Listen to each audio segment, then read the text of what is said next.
Today, how to get booed at an esports tournament without really playing. This is CheckPoint.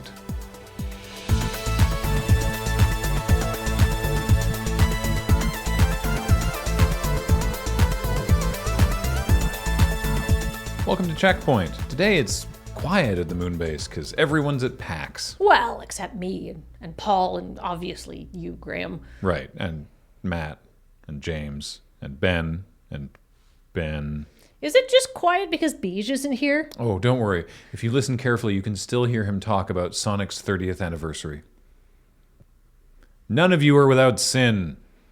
League of Legends have released more details on their newest hero, Briar. Too many details, apparently, at least for everyone covered by any part of the horny and shitposter Venn diagram. See if you can figure out the problem as we show you her splash art image. It should be difficult to miss, considering the artist put an apparent spotlight on her feet, and the absolute torrent of randy responses are not Riot Games' fault.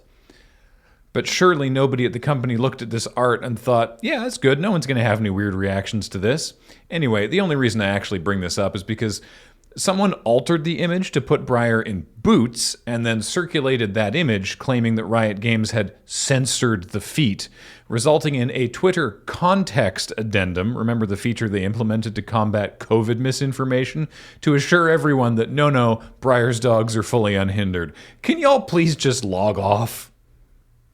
Video game news keeps coming out faster than we can point out how dumb it is, so it's time for another Quick Points, a lightning round covering all the news that's not really fit to print. First up, in a shocking move, Nintendo announced that Charles Martinet is no longer the voice of Mario. Martinet, who has played the role for almost 30 years, will now be a Mario ambassador and will continue to travel the world sharing the joy of Mario and interacting with you all. Whatever that means. In a statement to Eurogamer, though, Nintendo helpfully clarified that the decision was made carefully after considering a variety of factors. Whatever that means. Also, I want to point out that while y'all are crying and saying, oh no, the voice of Mario is gone, Martinet was also the voice of Wario, Waluigi, and Luigi. Where is the outcry for the voice of Luigi? He's 40 years old this year. That's a milestone birthday. This is shameful.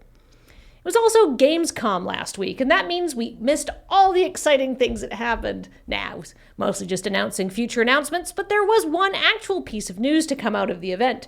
For the second year in a row, a Jeff Keighley industry PR session masquerading as something we should care about was interrupted by a stage crasher, who managed to say, "I want to play GTA 6, as security finally realized he wasn't supposed to be there. Next year, whoever crashes Jeff Keighley's stage should bring props. And finally, do you remember the thieves that stole $300,000 worth of Magic the Gathering cards at Gen Con by just walking into the convention center and taking them? Well, it turns out no crime is perfect because they got caught. The thieves, who have now been identified as Thomas J. Dunbar and Andrew Pearson Guillaume, were likely foiled by the fact that one of them was wearing a shirt for the game Castle Assault, which Magic Twitter quickly determined was notable because Dunbar and Guillaume are the designers of the game Castle Assault. Seriously, I was seeing a non-Twitter accounts naming these two dudes well before the Indiana Police Department said they were looking for them. So what's newsworthy here isn't that the cards were recovered, but that a mere 17 years after it was founded, the Twitter police finally solved a case. You ever play a video game so badly you get arrested for it? Okay, well, what if you play it real bad, but also you allegedly stole 67 copies of it from a warehouse and got arrested for that instead? Well, the latter is what happened to Darren Harris, who somehow came into possession of 67 copies of the highly anticipated upcoming Bethesda title, Starfield. He claims he bought them from a Ventiva shipping logistics warehouse, which is not a thing you can typically do at a shipping logistics warehouse, but perhaps the back of a truck near a shipping logistics warehouse? For their part, Ventiva is quick to tell Polygon that Harris is not an employee. In a series of hastily deleted social media posts, Harris uploaded a review of Starfield, taking a drag of what appeared to be weed while addressing Todd Howard to say, quote, "Todd, no offense, man, that's a good game," and posting 45 minutes of gameplay, for which he was mercilessly lambasted by viewers for apparently just generally being very bad at video games. He was also selling copies of the game, which I guess wouldn't be inherently wrong if he believed he bought them legally, but I do not believe that he believed that. Police obtained a search warrant and searched his home, finding an outgoing FedEx package with a copy of the game, along with marijuana, which I feel ought to be legal everywhere, 3 handguns, of which I feel differently, and 6 other copies of the game, which definitely seems like too much Starfield for personal use and should be regulated. Speaking of people who got massively owned in public when they were trying to look cool, Elon Musk went to the Valorant Champions Grand Finals in Los Angeles this weekend. Musk, the man that everyone loves to hate because he keeps doing things to make us hate him, was there with one of his many, many children and was briefly shown on the arena's Jumbotron because someone knew exactly what they were doing. The outcome, although predictable, was described as life-giving, extremely funny, and W crowd. If for some reason you haven't seen it, here's the clip. Still a bit of a gap for Paper-X to try and close. Where's that from? That can't be from in here, surely. Is that a bigger reaction than 10's got? Yeah, I think so. Damn. Must be nice. 10-5. Focus back on the game now. Paper-X, another challenge for them. 10 rounds. This crowd's funny. Ready.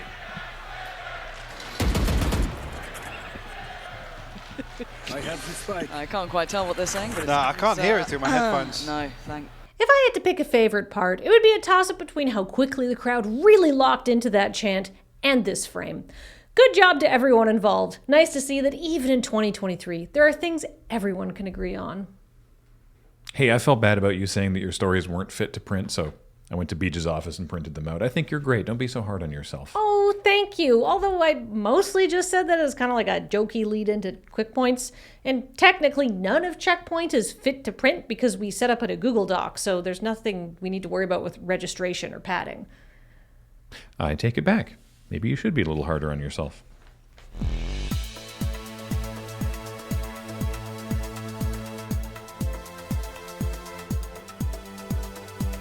Coming up, CD Projekt Red has said the upcoming Phantom Liberty will be the only expansion for Cyberpunk 2077 because they're abandoning their house-made engine for Unreal 5 and definitely not for any other reason like sales numbers. They specifically said it's not sales numbers and they've given us no reason to doubt them so far.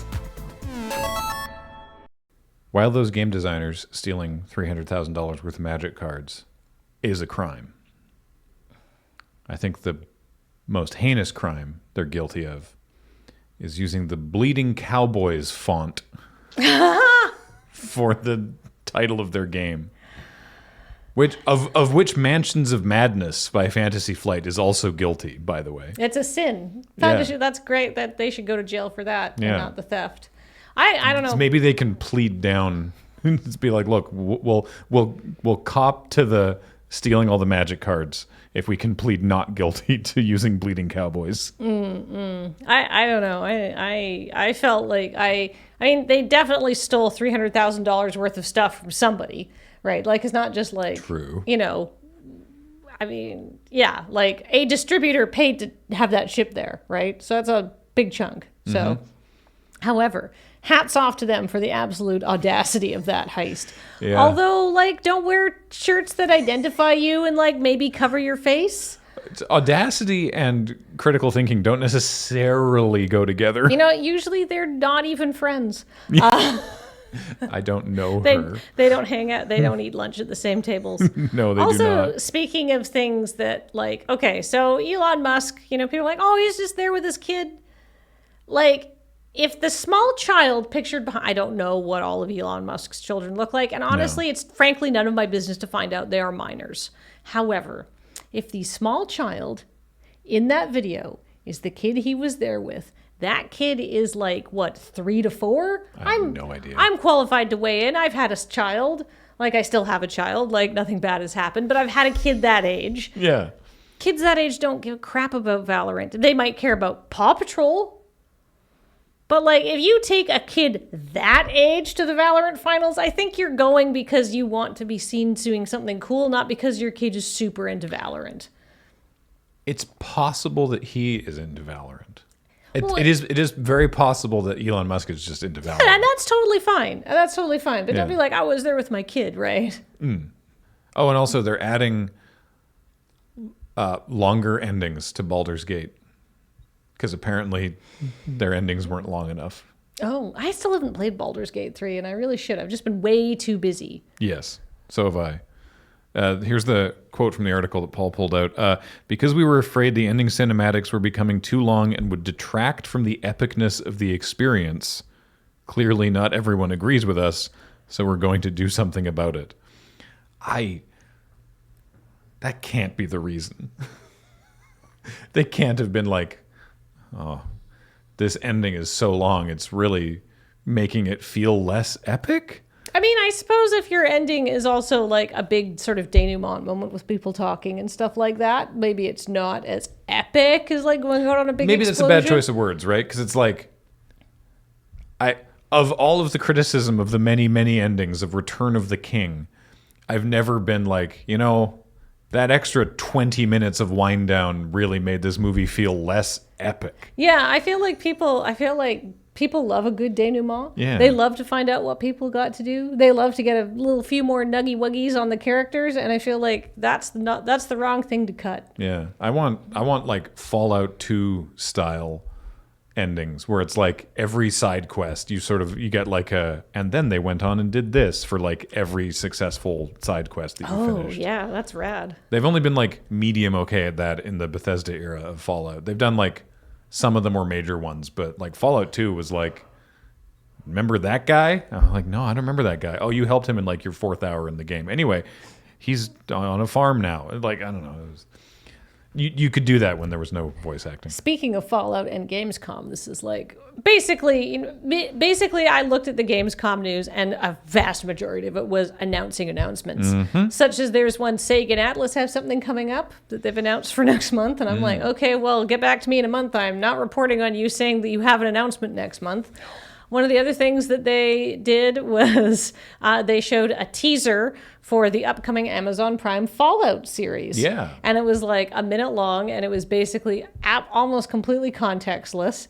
And they have not released this publicly. So the only video of it circulating online is like some film that a guy took at Gamescom from their phone. Well, I say a guy. Somebody took a Gamescom from their phone. Yeah. The reason I gendered the person is because the funniest comment I saw was like, "Are you telling me in the year 2023 the only guy who filmed this was or the only person who filmed this had a phone that shot in 720p? Like, is it so low res? It's really funny. It was very high resolution for a potato. Like it was not good quality. Yeah, I don't understand. Like, I feel like you could just make out there was some scenes. There was a shot inside a vault. Yep. There was kind of a ghoul with a hat and a smile, looking kind of like the what's his name from Good Neighbor in Fallout 4, and there was a bunch of explosions. Oh, there was a Fallout. Oh, and there was a shot of 5 Brotherhood of Steel. We assume Brotherhood of Steel. They were all wearing the same power armor, so we assume it was the Brotherhood, all sort of walking in slow motion. That was it. And it's like, yeah, that looks like Fallout. Okay. Early teasers for the Halo series certainly made it look like it was going to be good, or at least looked like Halo, but then it turned out to be not good. I forgot they made a Halo series. Yeah, they didn't, though. They made a science fiction series totally unrelated, and they called it Halo, and they put Master Chief in it, and then they were like, yeah, it's a Halo series. They didn't. It was one of those things of like... It was a Halo series. It was one of those things where the creators do this stupid thing that they really need to stop people doing, where like they go on record in interviews showing almost contempt for the source material, right? And it's like, you should if you don't like it, don't do it. Shut up. Stop saying it out loud. If you think this is bad, then don't adapt it. Well, it won't get greenlit if they don't have the Halo name attached to it. They just want to get the sci-fi series made. Yeah.